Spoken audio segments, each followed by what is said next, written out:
नमस्कार दोस्तों, आप कैसे हो। उम्मीद है कि सतगुरु की दया से आप सभी उनके दोहों का आनंद ले रहे होंगे और उन पर पूरा अमल भी कर रहे होंगे।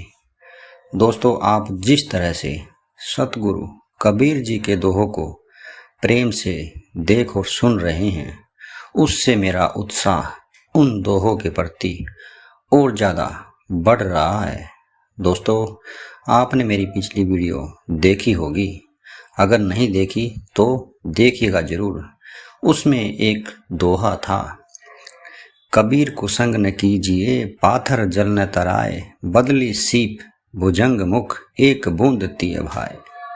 एक बूंद तिर भाए, इस दोहे में मैंने कदली की जगह जानबूझकर बदली लिखा था दोहे में, परंतु जब इसकी व्याख्या की तो उसमें सही शब्द कदली का प्रयोग किया था, परंतु आप सभी का कोई कमेंट नहीं आया। तो दोस्तों, कोई बात नहीं, चलिए हम आज फिर सतगुरु कबीर साहिब द्वारा बताए गए दोहों की यात्रा पर चलते हैं और अपने इस शरीर से बाहर निकलकर, जिसमें दोषों के अलावा कुछ नहीं है और सिर्फ विकार ही भरे पड़े हैं, इन दोहों के माध्यम से उस सतगुरु के देश में प्रवेश करते हैं और अपनी सूरत और मन दोनों को उसमें लगाते हैं।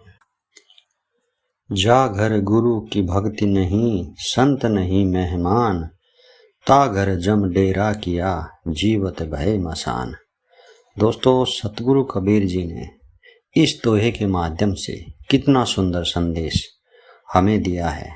वो ये कहते हैं कि जिस घर में गुरु की भक्ति नहीं होती और संत जन अतिथि बनकर नहीं आते, अर्थात न कभी संतों का सत्संग और न उनकी सेवा पूजा होती है, वह घर हमेशा ही संकट बाधाओं से घिरा रहता है।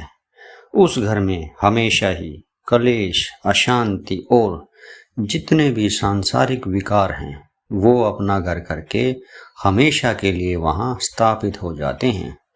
कबीर जी ने ऐसे घर को ये कहा है कि मानो वहां मृत्यु ने अपना डेरा डाल दिया है। वहां सबके जीते जागते हुए भी शमशान जैसा लगता है, क्योंकि बिना साधु संतों के ना तो इंसान इस संसार में कभी सुखी रह सकता है और ना ही कभी इस 84 के फेरे से मुक्ति पा सकता है।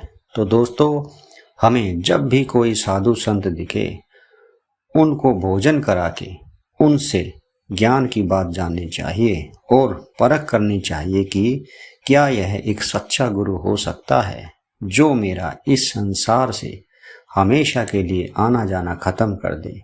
यदि लगे हाँ, तो उनके चरणों में गिर के नामदान लेना चाहिए, और नहीं लगे तो कम से कम इस बहाने एक साधु की सेवा करने का आपको सौभाग्य मिल जाता है।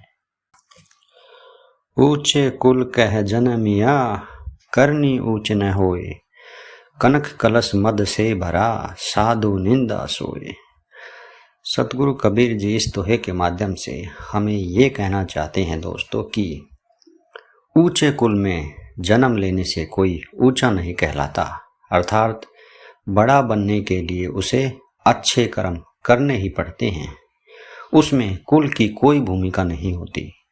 इसका उदाहरण देते हुए कबीर जी कहते हैं, यदि शराब सोने के पात्र से भरी हो तो भी वह साधु संतों की दृष्टि में निंदनीय ही रहेगी।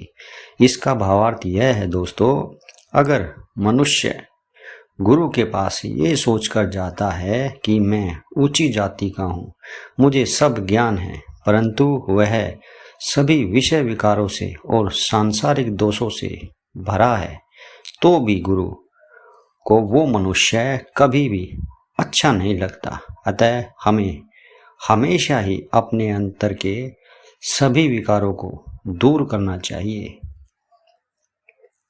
वो ही शिष्य गुरु को अति प्रिय होता है, फिर चाहे वो किसी भी जाति का क्यों ना हो। साखी शब्द बहुते सुना, मिटा न मन का दाग, संगति सो सुधरा नहीं, ताका बड़ा अभाग। दोस्तों, इस दोहे में सतगुरु कबीर जी कहते हैं कि संगति का इस मनुष्य जीवन में बहुत बड़ा योगदान है।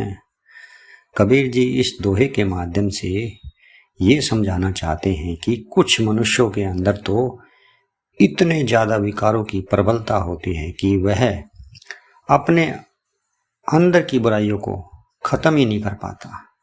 कबीर जी ने ऐसे ही मनुष्यों के बारे में कहा है कि साखी और शब्द बहुत सुने इस मन में, परंतु फिर भी इसके अंदर प्रकाश नहीं हुआ।